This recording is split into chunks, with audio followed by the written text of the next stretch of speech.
വേളം കൂരക്കോട്ടുകടവിൽ മീൻ പിടിക്കാൻ കെട്ടിയ വലയിലാണ് തിരണ്ടി കുടുങ്ങിയത്.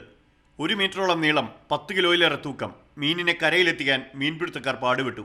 പുഴയിൽ കടൽവെള്ളം കയറിയതോടെ കടൽ ജീവികൾ പുഴയിലെത്തിയെന്ന് നാട്ടുകാർ പറഞ്ഞു. പുഴയിൽ ഉപ്പുവെള്ളം നല്ല രീതിയിൽ വരുന്നുണ്ട്, പിന്നെ അംശം കൂടുതലായിട്ടുണ്ട്.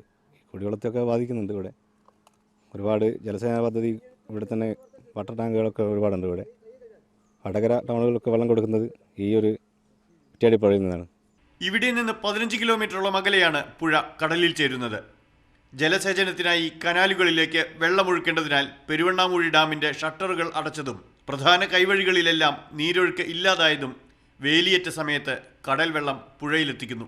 വേനൽ ശക്തമാകുന്നതോടെ കൂടുതൽ ഉപ്പുവെള്ളമെത്തും. കൊയിലാണ്ടി, വടകര താലൂക്കുകളിലെ വിവിധ കുടിവെള്ള പദ്ധതികൾക്ക് കുടിവെള്ളം എത്തിക്കുന്നത് ഇവിടെ നിന്നാണ്.